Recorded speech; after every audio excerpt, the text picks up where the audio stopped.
Hi, hello, isang mapagpalang araw, umaga, tanghali, hapon, gabi sa inyong lahat mga kamaestro.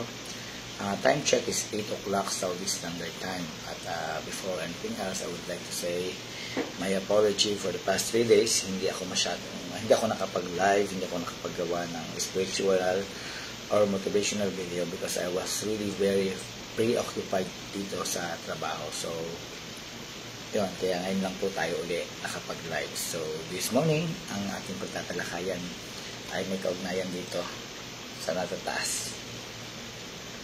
Good father and children relationship. A strong, lifelong bond.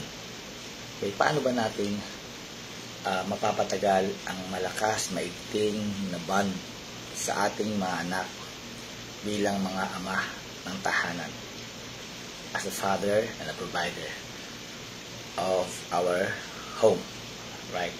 So, napakagandang pagtalakayan to kasi marami sa ating mga ama ng tahanan ang alam natin kapag tayo ay nakakapag-provide then we are okay na, but kailangan natin pag-usapan ito so that all of us will learn the process, ang proseso ng proper parenting as a father to our children. Alright, so without further ado, if this is the first time that you are watching or seeing here on my Facebook page, please consider follow, like, share. At mag-comment na rin po kayo ng inyong damdamin, ng inyong punto de vista, okay, ng inyong opinion o reaction dito sa ating topic na pagtatalakayan. So, a good father and children relationship, a strong, lifelong bond. A good father-child relationship or children relationship is one of the most powerful and formative bonds in a person's life. Okay? Isa sa pinakamalakas at pinakamagandang formation na nagbaband sa buhay ng isang tao. Particularly sa iyo kung ikaw ay isang tatay at iyong mga anak o iyong anak kung nag-iisang anak mo.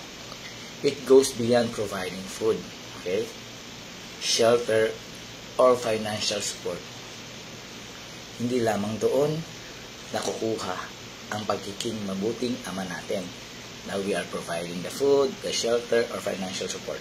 That are just basics of our obligations as father or ama ng tahanan.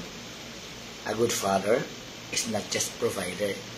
Hindi natin pwedeng i-consider na mabuti na tayong ama. I provided everything to my children, that's all. Okay? As a good father, you should not always only be a provider. Hindi ka lamang dapat maging provider. We or you should be a protector. Kailangan syempre protektahan natin ang ating mga anak. Okay? Mentor them. Guide them. More so, on their emotional anchor. Kailangan tayo yung maging angkla nila. Kapag mayroong mga emotional load, may mga problemang kinakaharap ang ating mga anak. Kaya hindi ibig sabihin tayo ay mga magulang na nakaka-provide, nabibigyan natin lahat ng mga pangangailangan nila, that's all. We are a good father. Okay? Protektahan natin, i-guide natin, maging good coach tayo. At sandigan ng ating mga anak, lalo na kapag sila ay mayroong matinding pinagdadaan ng mga problema. Tayo ang magiging angkla nila dapat. No? Mag-aangat sa kanila kapag sila ay down. Okay? Yung presence natin, mga tatay, really influences on our child's or children's confidence. Okay? If we are always behind them, we are always at their back. So we will be able to help our children to build their confidence. Number 1, okay? Mararamdaman ng bata, love ako ng daddy ko, love ako ng tatay ko. Hindi ako pinababayaan. Lagi akong kinakausap, lagi kinakamusta, kamusta ng pag-aaral ko, kamusta na ako may girlfriend, ang girlfriend ko. Okay? Always kinakausap ka. Mararamdaman niya ng mga bata. Hindi man nila sabihin that they really appreciate you as a father. Okay? of course, yung values nila. Okay? Apparently, mababago yan if you always have the communication with your children, okay, about what to do and what should not be done. Of course, their emotional strength, nabanggit ko na kanina. Kaya lalakas ang kanilang aspektong pang-emotional kapag nararamdaman ng inyong mga anak that they are of value to you, that you are giving value to them. Dahil sila ay mahalaga sa iyo. Why? When you always communicate ng kahit kakatulad ko, OFW, nasa ibang bansa, always, not try, do communicate with your children, kamustahin ang pang-araw-araw na nangyayari sa kanilang buhay. At magkakaroon sila ng sense of identity. They will truly identify who are they. So yan, ang ilan lang sa mga bagay na dapat nating ginagawa bilang mga tatay, bilang mga ama sa ating mga anak. So, ating pagtagni-tagniin, mula dun sa binanggit ko hanggang sa panghuli. So, let us discuss the first one, the emotional presence and connection. So, napakahalaga ng emotional presence and connection natin sa ating mga anak bilang mga tatay. Okay? At the core of a healthy father or child relationship is emotional presence. Okay? Yan ang core. Okay? Yan ang core ng isang malusog na samahan ng tatay sa kanyang mga anak. Okay? You are with them emotionally. How can you do that? By asking them. By letting them open up to you kung ano yung mga issue, ano yung mga challenges, ano mga problema na kanilang nararanasan o nararamdaman. Always have the emotional presence or connection to your children. As a good father, makes time to listen to his children. Huwag natin laging isipin, tatay ako masusunod. Tatay ako masusunod. Hindi tama yon. Sa present generation ngayon, hindi natin pwedeng i-apply kung ano yung mga natutunan natin, kung ano yung mga naranasan natin sa ating mga magulang. Their traditional way of bringing their children. Iba na ang mga kabataan sa kasalukuyan. Yung mga Gen Z na tinatawag. Okay? Always have time to listen sa ating mga anak. Sa kanilang mga kasayahan, their joys, their fears, lalo na sa kanilang mga kinatatakutan. At isa pang pinakamahalaga, let us listen to their dreams. Itanong mo ko, ano ba anak ang gusto mong mangyari sa iyo? Ano ba ang gusto mong mangyari sa iyo 10 years from now? Ano bang pangarap mo? Ano bang kursong gusto mong kuhanin? Okay? Huwag tayo ang masusunod sa gusto ng ating anak. Kasi baka hindi nila magustuhan, mapariwa sila. Let us just support. Sabi nga, be a mentor to our children. As a father, hindi dapat tayo yung susunod. Okay? Sa mga plano ng ating anak. Especially when they are already on their college days. Mga 18, 17, 19, 20, 21 more so.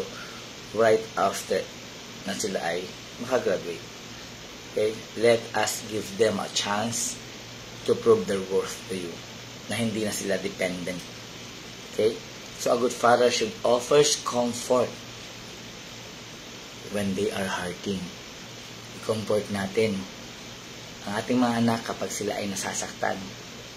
And more so, celebrate with them kapag sila ay may mga achievements.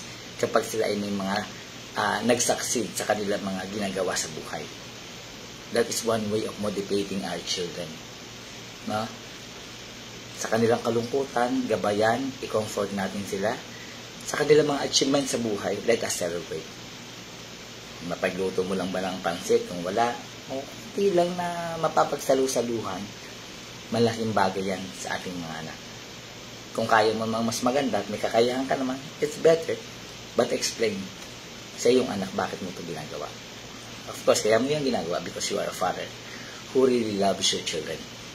And that's what I'm doing now to my kids. I know there's a lot of things during my younger days na hindi ko ito nagagawa, alam ito ng mga anak ko, pero bumabawi ako. Ngayong I matured already, I'm almost on the twilight of my life. Okay? Nasa kalagitnaan na yung buhay ko, pwede na ako mamaalam sa mundo. So bago man lang ako mamaalam sa mundo, is I just want my children to feel how important they are to me. Kaya ako ito nasasabi, this is what I am now doing to my children, especially dun sa aking mga binata. Okay? This emotional availability helps our children para maramdaman nila that they are safe and valued. Maramdaman nila na na-safety net nila at sila ay napapahalagahan, which really builds trust and security sa kanila. Yun. Ang mga ama who always show affections through hugs, kind words, and quality time help their children understand that love is not just said. Yun. Na ang pag-ibig ay hindi lang ang sinasabi. We can show this through our action and attention. And I hope my children really feel that from their dad. No? It's not enough that you will just say, I love you, anak. Put it into action and give them more attention. Okay? Hindi man nila masabi in person sa inyo dahil nahihiya. Pero within sa kanilang mga puso, tatatak sa kanilang mga puso ang ginagawa mo bilang tatay sa iyong mga anak. Okay? Maiintindihan nilang lalo kung anong ibang ibig sabihin ng pagmamahal. Kaya dumako naman tayo sa ikalawang bahagi. Okay? As a father to our children. Paano ba tayo mag-build ng strong bond? Ikalawa, be a role model.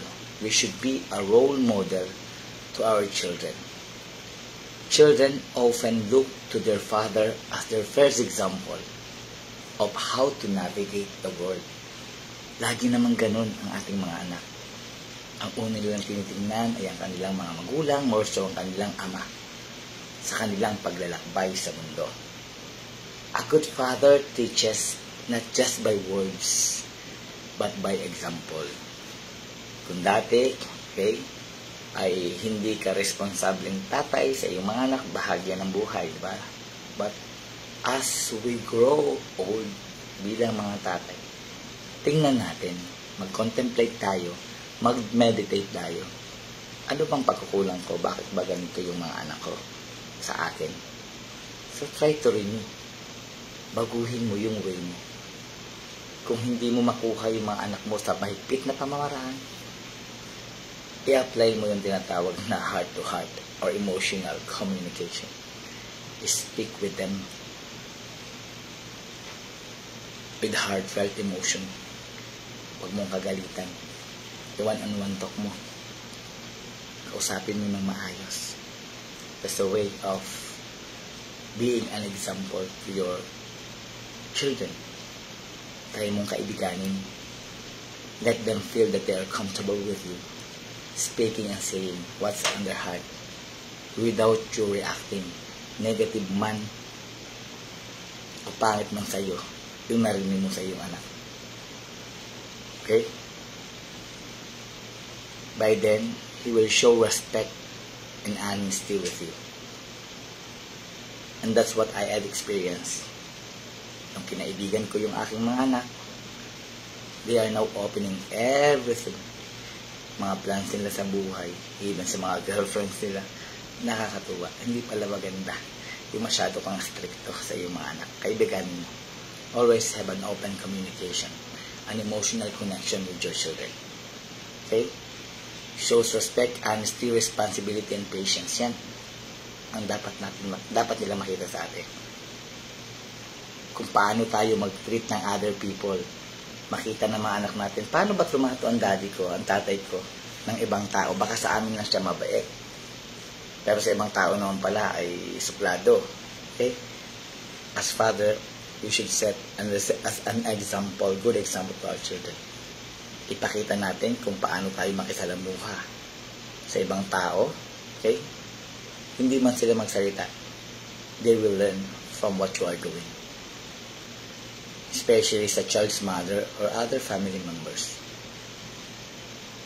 Yan ay silent lesson yan sa kanila in building their character at relationship, not only with their siblings, with the family, but more so with other people. Dapat ganun. Ganun yung ginagawa natin as a role model. Makita ng ating mga anak kung gaano tayo kahusay o kabuti sa pakikisalamuha. From them, maaaring tularan nila kayo. Dapat pala ganun. Kung ikaw ay may kaya sa buhay, kung ikaw ay mayaman, dapat hindi yung puro mayayaman lang ang iyong kakausapin o kakaibiganin. Mas maging mabait ka doon sa mga mabababa ang kakayahan sa iyo. Pag nakita yan ng iyong mga anak, kahit lumaki sila sa maayos na pamumuhay, hindi man sila magsalita, mararamdaman at makikita nila, dapat pala ganun. At palagi yung sinasabi yan sa aking mga anak. Sa aking mga anak, kinakarki kaysa, lalo pa sila mga binata na, lagi yung sinasabi, "Nak, you should be grateful and thankful because you are enjoying life." Kasi may trabaho ang daddy nyo, may trabaho ang mami nyo, nakaka-provide kami sa inyo. Ipagpasalamat nyo yan. But kung ano man ang mga convenience na kanyang nararamdaman, ay kung meron kayong extra, share nyo doon sa mga kaibigan nyo, mga kakilala nyo, na hindi nakakaramdam ng ganyan mga comfortability in life. Respect them. Mga kaklase nyo, mga kaibigan nyo, kung gustong sumakay sa sasakyan, let them experience how to ride in a car. Huwag maging madamot. Share the blessings. Dapat ganyan tayo mga magulang, especially mga tatay. Okay? Kapag tayo nagdi-discipline bilang mga tatay, we should discipline them with understanding. Ipaunawa natin sa kanila, bakit ba ganito tayo mag-discipline sa ating mga anak? Hindi dapat yung authoritarian tayo, masyado tayong hari ng tahanan. Sundin mo ako ang tatay, ako masusunod, ako nagpo-provide, ako masusunod. Hindi. Do discipline your children with understanding. Ipaunawa natin sa ating mga anak bakit natin sila dinidisiplina. Okay? A good father sets a clear boundaries and expectations. Okay, dapat alam din ng ating mga anak yung mga boundaries nila sa atin at ano yung mga inaasahan natin sa kanila. But he does so with love and fairness. Okay? Gagawin natin yung mga boundaries natin, expectations sa mga anak. Okay? May naka-align na pag-ibig at fairness. I mean to say, fair tayo sa mga boundaries na binibigay natin sa mga anak natin. Yung hindi sila masyadong nasasakal. Okay? Katulad sa mga anak ko, sinasabi ko sa kanila, anak, okay? Kayo ay malalaki na. Okay? You can decide for your life, for yourselves, but huwag niyo kung ihahamper o ibibigyan ng boundary na sabihin ko sa inyo at ipaunawa ko sa inyo na may mali kayong nagawa. But you say it in a nice way. Yung hindi sila masasaktan emotionally. Okay? Discipline our children with understanding and fairness. Hindi nila maramdaman na sila ay masyado mong sinasaktan. Kaya ako hanggang maaari, ayokong manakit ng aking mga anak. Nakakapamalo lang ako minsan mga maliliit pa sila. Pero yung mga lumalaki na sila, mga 13, 14, hindi na. Puro pangaral na lang. Puro pangongonsensya na lang. Ganun dapat yung ginagawa natin. Ipaunawa natin sa mga ating mga anak. Bakit tayo nagpapagod? Bakit tayo naghihirap? Bakit tinitiis natin lumayo sa kanila mga ibang bansa? Ipaliwanag ninyo dahil yun ang pangarap mo. Pabigyan sila ng magandang buhay. Out of your love to your children, you opted to leaving them, to parting with them, to work other countries, to earn money, and to give them a sustainable life. Okay? A good father, he doesn't discipline out of anger. Yun. Huwag natin i-disiplina sa galit ng ating mga anak. But one of a desire is to teach them with honesty. Instead of simply punishing mistakes. You should help your children understand the consequences of their actions and encourage them to grow from those lessons. Kapag nagkamali yung ating mga anak, huwag na natin ipanish, huwag na natin pahirapan. Sa halip, ay ituro natin, ipaunawa natin ang mga consequences ng kanilang mga pagkakamali. Nang sa ganon, ay ma-encourage natin sila na lumago, lumaki, mula doon sa mga natutunan nila sa kanilang mga pagkakamali. No, hindi natin kailangan physically abuse, sakta ng ating mga anak. Daan natin sa maayos na pagpapaliwanag, ituro, paunawa ang mga consequences ng mga wrongdoings nila. Kaya nga tayo magulang eh. Okay? Hindi na uso yung kailangan mong kagalitan, sigawan. Hindi na. Lalo na't mga dalaga at binata na ang ating mga anak. Okay, kaapat, encouraging independence and confidence. Napakahalaga to. Especially yung mga college na ating mga anak. I-encourage na natin sila na magkaroon ng independence, self-independence and confidence. A loving father encourages his children to take risks. Hayaan mo silang mag-taking risks. Let them explore. Try new things. And let them believe in themselves.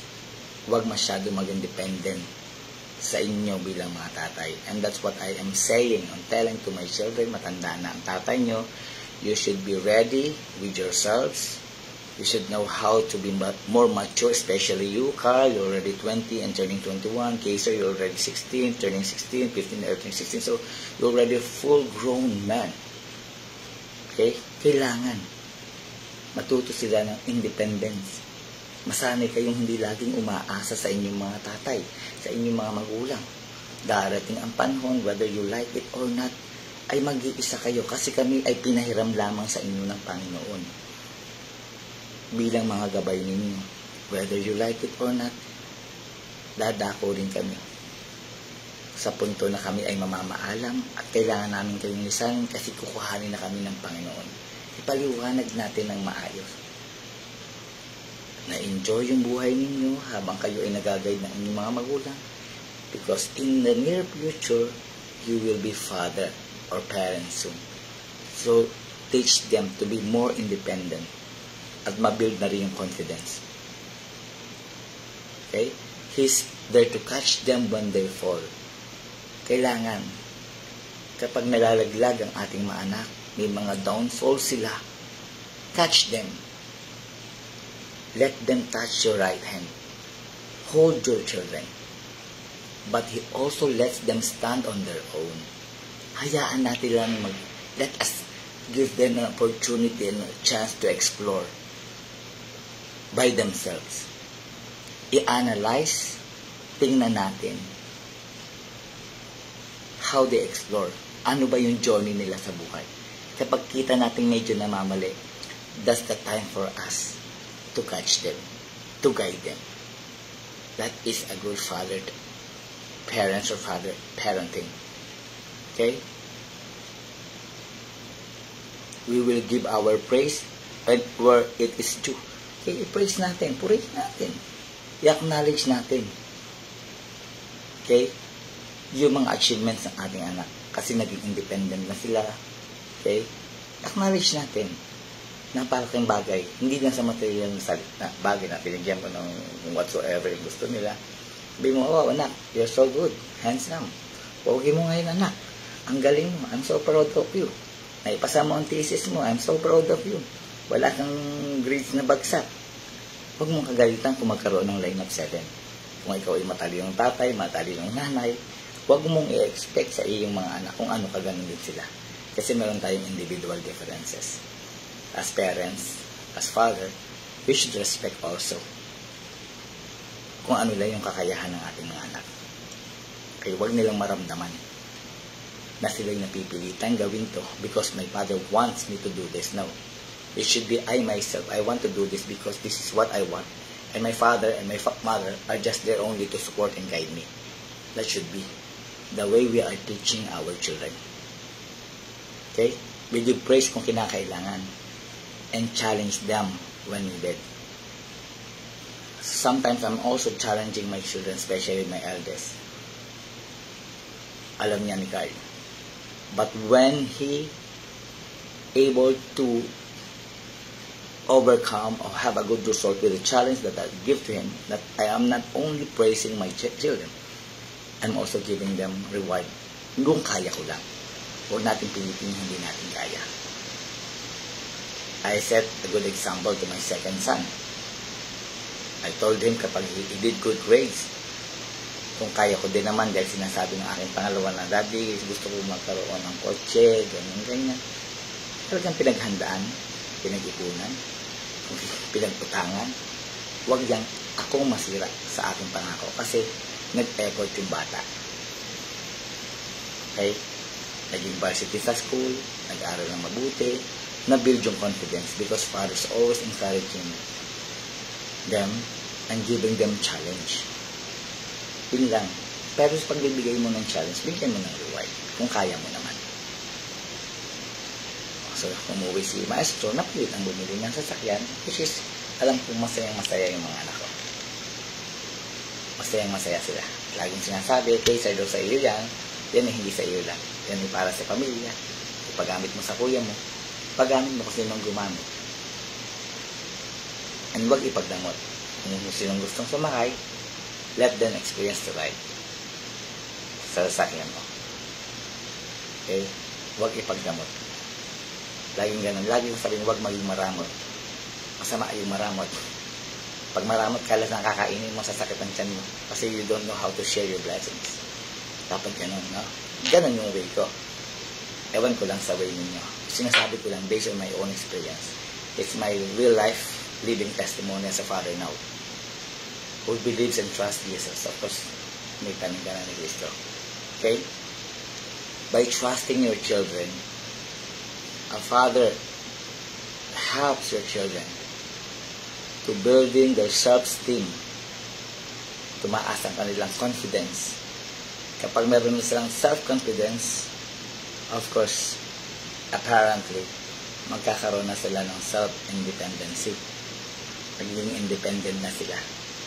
Mararamdaman nila sa sarili ko, kahit pala hindi na masyado akong igay, uto ka ng tatay ko, ng daddy ko, nagawa ko to nang wala ang daddy ko, nagawa ko to, naging honor ako nang daddy ko nasa abroad. Naging dislister ako ng daddy ko nasa abroad, hindi niya ako tinututukan. Kinakausap lang niya ako, ini-encourage lang niya ako. So, it's one way of building confidence and encourage a self-independence sa ating mga anak. Lagi nating paghandaan yung kanilang hinaharap. Especially pag tayo ay nasa edad na ganito, nasa early 50s na. Diba? Malapit na tayo sa twilight ng ating buhay. Kumbaga ito yung kandila. Andito na tayo. No? Siyempre, whether we like it or not, nadadapo yung mga sakit sa atin kahit hindi natin gustuhin. So, when time kasi nakakaramdam tayo ng ganyan, ituro na natin ng advance sa ating mga anak kung paano maging independent.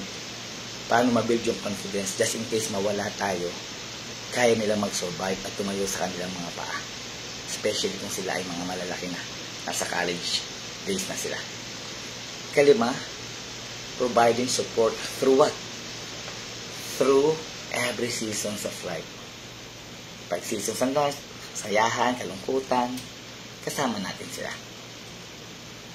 Whether our child is a toddler, maliit pa lang, nagbago pa lang lumalakad, a toddler is learning to walk, a teenager facing peer pressure, yan, mga teenager, dyan na nagkakaroon ng mga barkada, mga peers, nagpe-pressure yung ating mga anak, or an adult making life decisions.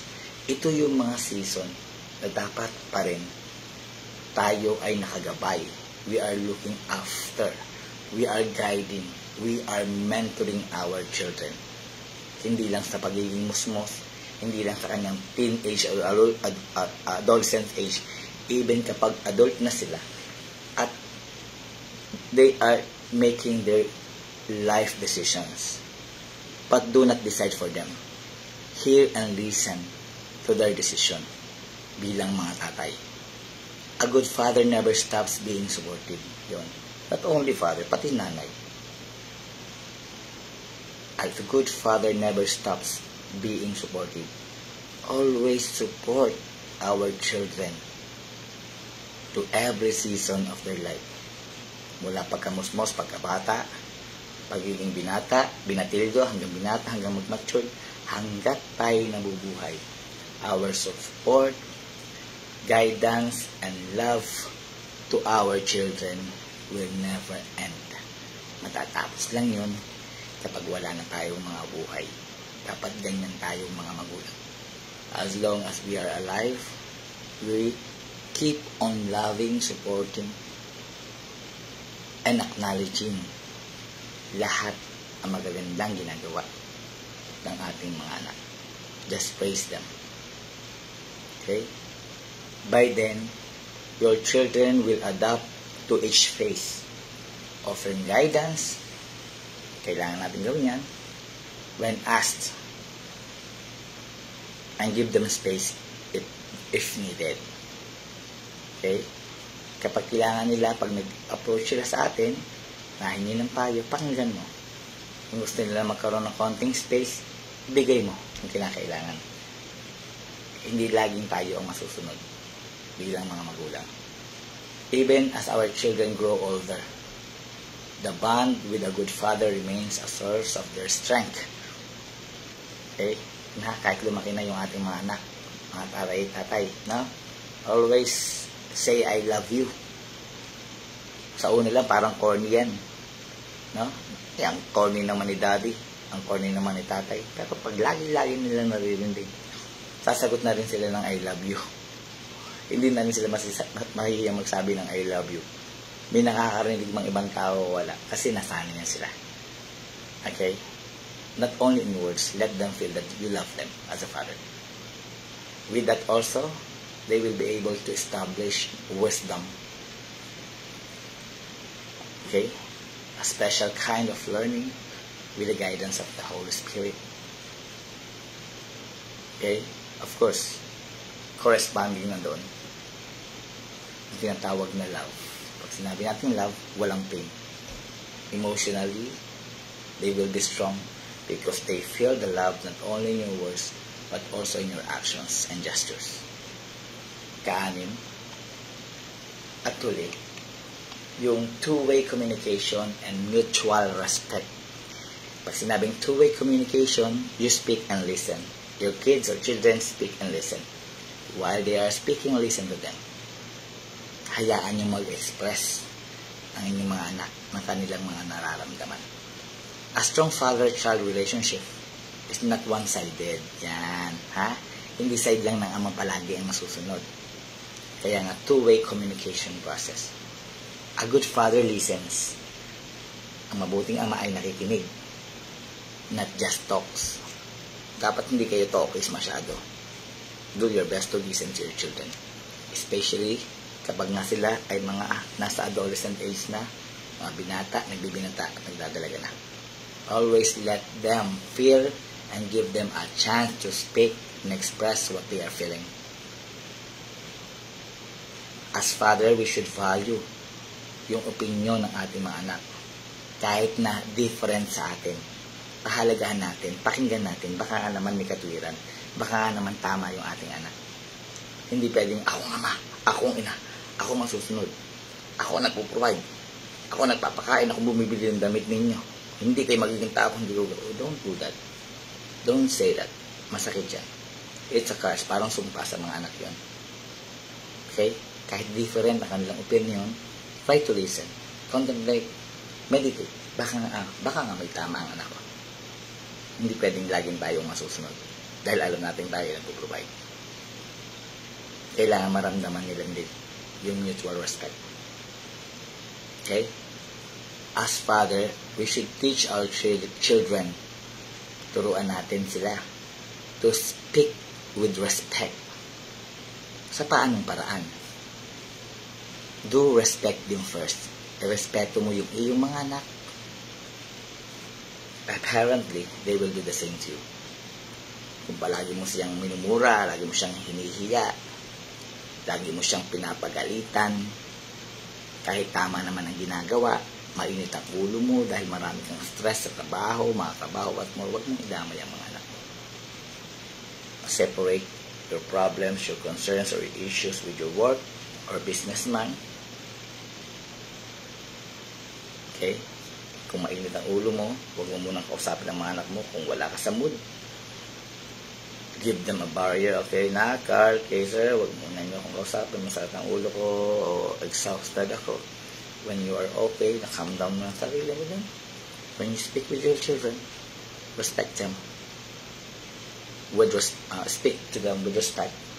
And they will also do the same with you. Because you already taught them how to respect. So these are the mutual communication that really foster trust, tiwala, openness. Magiging open na ang iyong mga anak sa'yo. And of course, the most important thing is you are giving them a wonderful chance to have the emotional intelligence. Nagiging mahusay, magaling, matalino na sila sa paghandle ng kanilang mga emotion, ng kanilang fear, anger, or whatsoever emotions. So yan ang ilan sa mga dapat nating ginagawa, okay, bilang mga tatay. And that's what I am doing. I am speaking this based on my experience as a father to my fully grown children. Ano ba yung impact?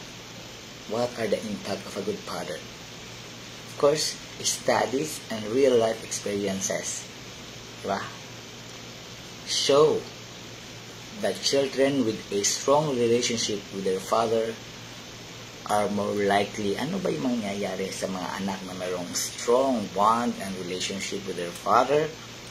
This will likely to happen.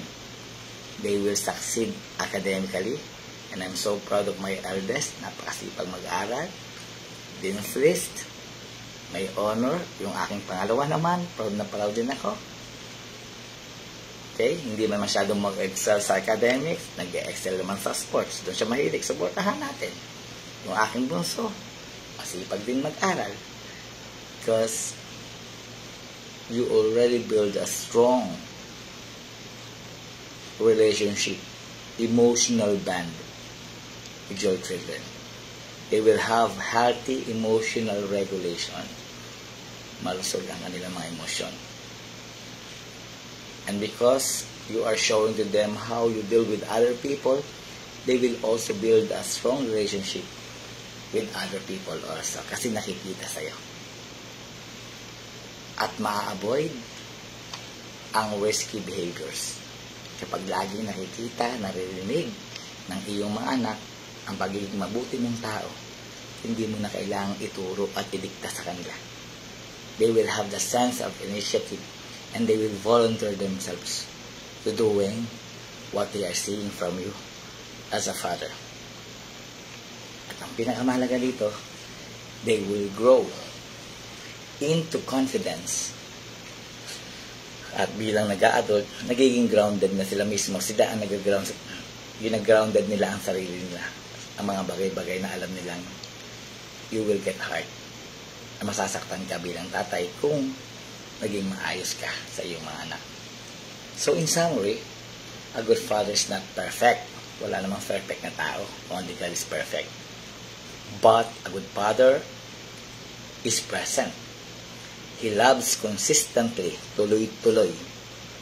Leads gently. Okay? Nililid mo ang iyong mga anak ng smooth, gently. Discipline fairly. Binibigyan mo ng disiplina, pero fair, hindi unfair. And of course, encourages faithfully. Teach them also to acknowledge God as their Savior. The relationship that you will build with your children becomes the foundation, magiging pundasyon that shapes who they are and who they will become in the future. So, nasa ating mga magulang, nasa ating mga anak, kung anong magiging ano ang ating mga anak ngayon at sa kasalukuyan. To every good father out there, you are not just raising your children, you are raising their future. So I hope marami po tayong natutunan dito at sana ay lagi nating isabuhay, ipamuhay ang pagtuturo sa ating mga anak kung paano maging mabuti, kung paano makakilala sa Diyos, magkakaiba man ang ating mga denominations o religion. Okay? Hindi yung religion ang dapat pagtalunan.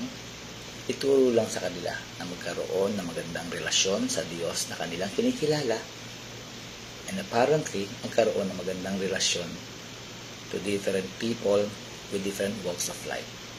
Teach them not to be selfish. Teach them not to only focus mingling with those people na ka-level nila. Okay? Economically. More so, matutong makisalamuha at makisama doon sa mga aba ng mga tao or those people who are also victim of poverty. Laging sinasabi sa aking mga anak, ang daddy nyo ay biktima ng kahirapan, nagtiyaga laang, nagtapos, nakapag-abroad, pero sa kabila ng aking pagkatagumpay sa buhay ay hindi ko nakalimutan na ako ay anak ng isang abang, pobrador ng weteng, at minsan ay labanderang nanay. At hindi ko yan ikinahiya ako sa lahat ng mga taong aking nakilala, even sa social media sinasabi ko, this is not to brag, but to inspire and motivate. That's how I am motivating my children. And thank you nga pala sa aking mga anak, lalong-lalo na sa aking panganay, that really shows his maturity, who never stops saying, I love you, Daddy, while we are communicating or after we communicated, and always update me on what is happening to me. Maliit na bagay yun para sa akin, but I really appreciate. Even when I got a chance to speak with Kaiser, ganun din siya. Kamusta, Daddy, ganyan. So, ganun lang palang kasimple ang pagiging tatay. Huwag mo nang sigawan.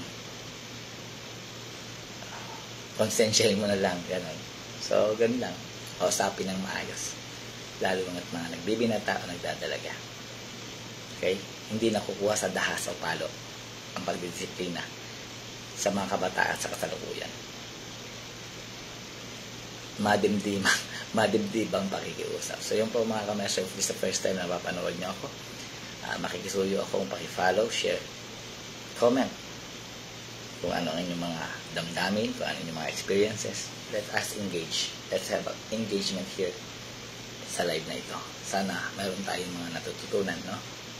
Sa ating mga buhay bilang mga magulang, bilang mga tatay, bilang mga nanay. At kayo rin mga anak na nakakapanood dito. Pakishare din po nito. Pakisubscribe din po yung aking YouTube channel, same as sa Manaloy My TikTok. Paalam po. God bless everyone.